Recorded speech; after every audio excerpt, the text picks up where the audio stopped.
Hey guys, it's Mitch. How's it going?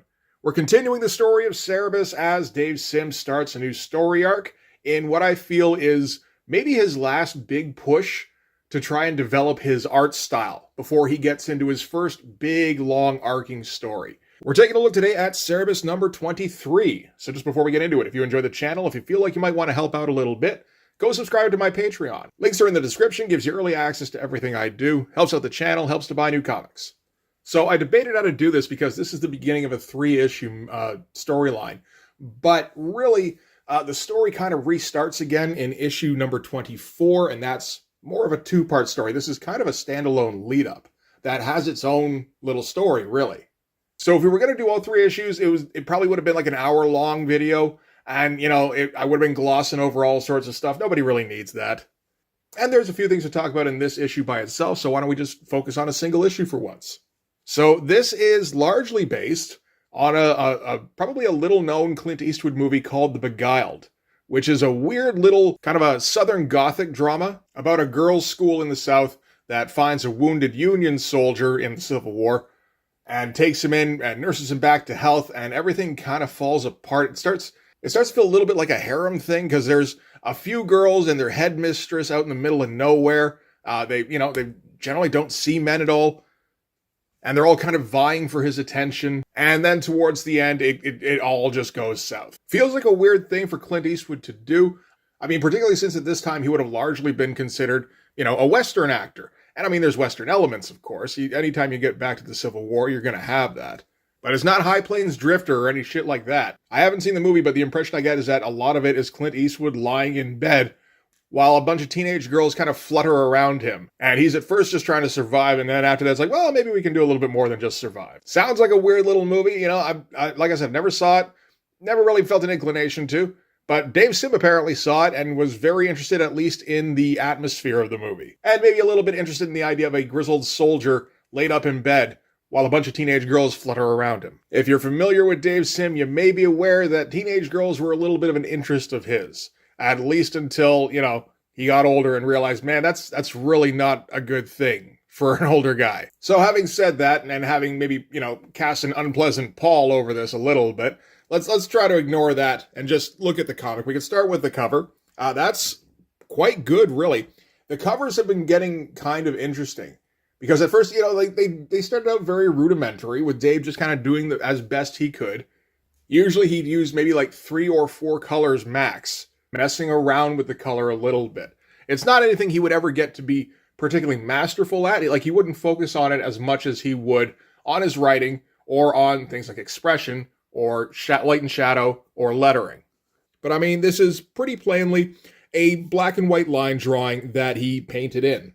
And I mean, he's not terrible. He's better than I am with color. I'll give him that. And you can see the amount of black that he's putting in this. And this is going to be kind of the theme of the issue. There's a whole lot of weird gothic shadow going on in this.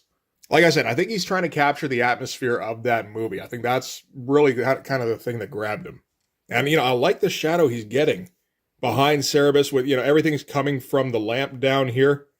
You don't get much of an indication of what this particular story is going to be about, but it's a well-executed cover drawing at least. So we start out with CEREBUS, naturally. Last time we saw CEREBUS, he was running away from Bedouin. He had barely escaped after the plans of President Weishaupt had gone tits up. Why did that happen? Because his plan hinged on things running smoothly and they involved Elrod the Albino. So he just knew that wasn't going to work out right. So it turns out when he was escaping the city, he managed to get like a gash in his knee, which got exacerbated when he kicked the driver of the carriage that he was trying to steal out onto the road and then took off. And now it's been nagging him for miles ever since. And he's just kind of, he managed to bandage it up a little bit, but he's leaving a trail of blood behind him. So this is going to be The Beguiling. I'm not entirely sure about what the nature of the title is. For a second, I thought it maybe had to do with the comic book store in Toronto, which I know is fairly old, but it's not as old as this comic. This is a 1980 comic. The Beguiling got started in 1987. Fairly, famous comic book store, at least as far as Toronto goes. Or it was anyway. It was a pretty cool place that was set up in a house in a suburban area where the bottom floor was all like art books, shit like that. And then the top floor, you had to, go up the stairs, and that's where all the long boxes full of comics were. Great little place, but they had to sell it eventually. And they moved to another place on college. It's a smaller place. It's not nearly as comprehensive. I don't think they have much at all in the way of back issues anymore, but that's kind of the way these things go now. I mean, at least they still do have the focus on art books, but it's not the same thing, unfortunately. Coincidentally, that's the second of 3 places where I went to a Dave Sims signing. Not to get this issue, though. This one I got much more recently, so no signatures on this one, unfortunately. All right, so CEREBUS is making his way through the snow, happens to see a farmhouse out in the distance. We're getting some nice stuff with, I mean, for one thing, Dave's trying to figure out how to draw trees in an interesting way, and I think he's getting pretty successful here, actually. These are kind of cool looking. He's kind of got that white spritz down for the snow, and he's going for more of a smearing effect now to get like a gale force wind kind of effect, which is nice. So now we're looking at it from the perspective of inside the farmhouse, where the 3 teenage girls are talking amongst themselves. They've noticed CEREBUS standing off in the distance, and they can see that he's noticed the house. And they're not exactly sure what to do. You know, they do occasionally get soldiers wander through here from time to time. Usually they just try and scare them off, but usually they're not injured like this. And as they're watching CEREBUS collapses, so they rush outside and decide to pull him in. Meanwhile, inside, their headmistress watches and scowls disapprovingly. You know, fun shadow stuff going on here. We're going to get a whole bunch of black ink in this issue, which I appreciate. So CEREBUS is kind of, you know, he's managing to stay conscious, at least for now. And he's saying, look, I just need somewhere to rest for a couple of days. I can pay you for it. And the headmistress is like, good, because yeah, we're going to need that. You can pay us for it. She tells him that his leg doesn't look good, that it looks like it's close to infection. And so he's going to have to stay off his feet for a few days at least while he recuperates. And she assures him, though, that in the event that the leg needs to be amputated, she will use every bit of expertise that she has to make sure that he, you know, doesn't die, hopefully. And CEREBUS scowls for a second and goes, no extra charge? And she smiles and goes, no extra charge. So still try to prioritize the funny, which is always good. I mean, you know, CEREBUS, when it's not trying to be funny, sometimes it gets a little bit up its own ass. So at least we can be reassured that, okay, we're going to get some humor out of this. All right, look at all that black. That's crazy. So the headmistress, I don't think we got her name yet. She tells him that she will not countenance anybody interfering with the girls under her charge. CEREBUS is like, no fucking problem. I am not interested in your goddamn little girls. I just want to, like, lay in a bed for a week and get better and move on. Which, I mean, she probably doubts, but she does go, okay, well, I mean, at least he agreed. Takes her leave, and CEREBUS immediately falls asleep. And CEREBUS is, you know, he's being sincere. He's not interested in the girls. Dave might be kind of interested in the girls. CEREBUS doesn't give a shit. The only problem, of course, is that the girls are interested in CEREBUS. I mean, you know, which is following the storyline of the movie, and which was based on the book. Teresa, the oldest, sneaks in, and she's, you know, trying to convince him that, hey, maybe we can, like, chat and get to know each other better. We're adults, right? I'm the oldest. I'm totally an adult. CEREBUS tries to brush her off. Unfortunately, Teresa brought whiskey, so CEREBUS doesn't suppose you'd consider leaving the whiskey in here and counting the cracks in the dining room ceiling, which she takes a bit of offense at. But yeah, tons of that Frank Miller-ish looking Venetian blind lighting. You know, a little bit more restrained than Frank would normally do, but I mean, I don't know if Frank's doing that at this time. Looks great, though. He's trying to get it to, you know, fall across the body here and have it land in a naturalistic kind of way. But yeah, we're going for, like, deep shadows on this. And it's going to continue for the whole book, which is great. So Teresa starts talking, and you get the impression she is really a naive teenager, but because of her position where she's one of the older girls, she feels like she wants to present herself as this, you know, somebody on a par with a friggin' northern barbarian who's traveled a bunch. You know, he's killed people. He's been to the big city. He's very worldly, as opposed to this, like, naive little girl out in the middle of nowhere. But, you know, she's trying to relate because, you know, that's what teenagers do. They try to pretend they're adults. Doesn't help her too much when, you know, she kind of mixes up her words a little bit and says, I think stimulating with men can be quite conversational at times. And then she falls all over herself trying to kind of correct her gaffe. Meanwhile, CEREBUS is like, CEREBUS could have sworn he heard somebody mention whiskey. And you get this fun dynamic where she feels like the conversation has been pushed into, like, risque territory. And she's, like, trying to keep up with it. And meanwhile, CEREBUS couldn't give a single shit. And, you know, she kind of tries to push it a little bit, But then she gets a call from the headmistress that another soldier is approaching the house. He's spotted it and he's moving closer, and she has to run off, leaving CEREBUS with no whiskey. So the tragic elements are starting to seep in, you see. So we get CEREBUS here trying to figure out exactly what he's going to do in this situation, because he figures the headmistress probably took the girls to go hide, because that would be the sensible thing to do, leaving CEREBUS on his own to fend off this Separan soldier, because he can tell he's Separan, because he starts talking to the headmistress as she opens the door and greets him. And CEREBUS is like, I can't be hearing what I think I'm hearing. And you can tell a Separan because he is a very stereotypical Italian.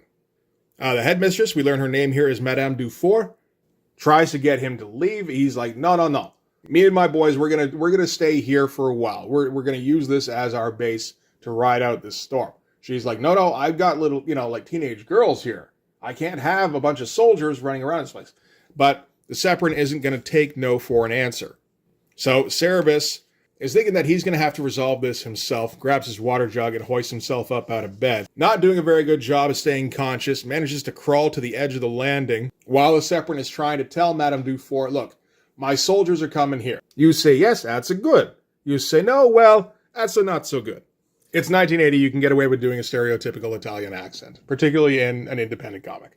So, seeing that the soldier will not take no for an answer, CEREBUS gets ready to huck the water pitcher at him, but is a little bit late because Madame Dufour tells Katrina that, to proceed, and Katrina shoots the soldier with a crossbow, which, shocks CEREBUS utterly, of course. Kills him stone dead. Madame Dufour kind of chides him for getting up out of bed, and CEREBUS responds by passing out from the pain. But great classic kind of CEREBUS reaction shot. We always get these kind of moment-to-moment transitions where we're just getting like a little pause while the situation kind of breathes, and all we get is a change in expression or a change in where somebody's looking, that sort of thing. It's a little interesting seeing Dave develop like mechanisms that he's going to use throughout the course of the series, like the Jean Day extended panel, where you get 3 panels with the same background, so the character moves through it, or the moment-to-moment reaction shot, that sort of thing. So they do get CEREBUS back into his bed. Madame Dufour, again, keeps chiding him, rips off his bandage, because they're going to have to give him a new one. That didn't feel too good. And they're kind of discussing the encounter. They don't touch too much on the fact that, Madame Dufour is training her girls to kill Separan soldiers, or, just any soldiers that happen by, I suppose. But they do mention the fact that the soldiers have been popping up a bit more often, and we get a bit more politics where CEREBUS figures that the Separan government has signed an accord with the Lower Feldans, giving them access to their lands, something, but it means that there's going to be like thousands of Separans marching through these lands eventually. Which throws Madame Dufour for a bit of a loop, and she's going to have to go down and warn the girls, and they're going to have to figure out some kind of plan going forward. Again, we're working on those shadows, particularly. I've enjoyed watching how Dave kind of progresses his artwork, because he does seem to take little leaps here and there. It wasn't too long ago that he really picked up the pace on his figure work and on his facial expressions in particular.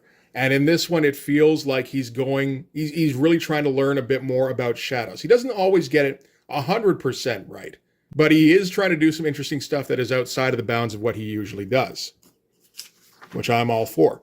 So, Madame Dufour and the girls and CEREBUS sitting around talking about how they're going to proceed. CEREBUS figures the only sensible thing to do is for Madame Dufour to take the girls into one of the larger cities, leave CEREBUS here because he can't travel with his leg, so he'll just have to figure something out, fend them off, or, maybe he'll heal enough before the soldiers come that he can, limp away. But Madame Dufour wonders about the possibility of declaring a quarantine, if that might scare off the soldiers. CEREBUS figures that won't work. The Separans like to travel with their own physicians, so they'll just be inviting physicians in to see exactly what's wrong.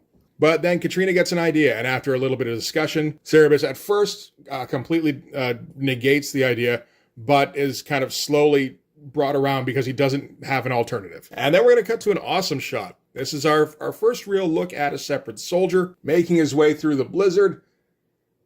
All that white spritz, and he got, really twisted up the figure here. That's a great looking shot. And we get that stereotypical Separan dialogue as well, as he's thinking to himself, "Join the army," she say. "It'll be a good for you. You make a lots of money.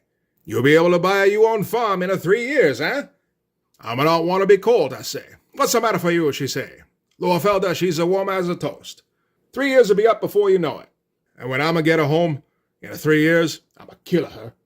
It's fun shit. One thing Dave got a hold of really quickly was comedic timing, which is not necessarily an easy thing to pull off in the context of a comic book, because you really have to understand pacing. You have to know in which panel to put which word balloon for one thing, when you need a smaller panel later on for like a button line.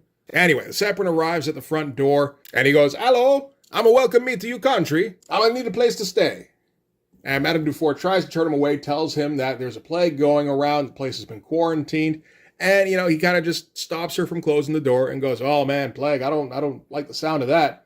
Of course, maybe there isn't a plague, and maybe I should take a quick look to make sure." Again, I love the effect he's getting with the white spritz, and was smart enough to do a fully black outline of Madame Dufour answering the door here. So she has to agree. She lets him come in, and she guides him up the stairs. He's ready for anything, because this could be a trap. Gets upstairs and sees Cerebus in a wig. So this is the girl's idea for how to present somebody with the plague. Fun bit when like, usually the plague, she making you dead. This plague, she making you UGLY. Cerebus naturally hucks the pitcher at him. He gets all pissed off, and then Madame Dufour reprimands him. "Oh, I'ma forget." Great fucking expression. So the Separat's convinced. He's like, "Okay, no, I like my nose the way it is, So he's not planning to stay. But before he goes, his buddy shows up. And he's like, "Hey, can I show my friend a little girl? And then we'll take off right after, And then his buddy comes in. He's like, "Hey, Tiberius, you want to see the ugliest little girl in the whole wide world?" So it's a freak show now. He takes him upstairs to see this ugly plague girl. But his buddy here recognizes Cerebus because he's served with him before. Cerebus has served all over the place. And he's like, "No, I know that guy. I've served with him. That's Cerebus the Ardawak." Which turns the whole mood, because the big Separat's like, "Cerebus the Ardawak? So, for what do you do to my brother? I'ma swore I'ma get a you someday, little gray smarter guy." So everything's gotten very dramatic all of a sudden. The big Separat keeps monologuing, this is his big moment, but that's when, the crossbow strikes, knocks him dead. One of the other girls gets the little guy in her sights, takes him down as well. So unfortunately, they weren't able to scare them off. That would have been good, because then, they would have gone back to their lines and told them, "Yeah, you don't want to go here unless you want to get a giant freaking aardvark nose." But for the moment, at least, the danger's over. They can just kind of bury the bodies and wait for the next one. Madame Dufour kind of snaps her fingers, gets the girls moving to, clean up everything, sweep away the footprints, that sort of thing. Cerebus is like, "I can get a couple more beds in here." And, "Oh, yes, I get a couple more beds." Oh, wait. And we end with Cerebus being a little bit impatient about the bodies not being made a priority to move them out of the room. Fun shot, a lot of black. Probably took a little while to do all this, but at least then you get to black everything else out. And you can still get your comic done in I think this is being done monthly now. And that's it for Cerebus number 23. So yeah, more of a setup issue than a full-on getting right into a storyline. We've set up the scenario, the immediate problem's been taken care of. Now we can, make things more interesting in the next, but it is kind of a bit of a restart.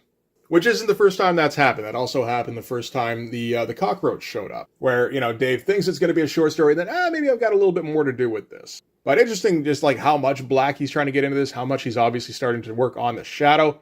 And like I said, after this, he's setting up his big storyline that's going to go for 25 issues. That's going to be all about politics and like elections and backstabbing, all that kind of stuff. So this is kind of his last big leap visually, I think.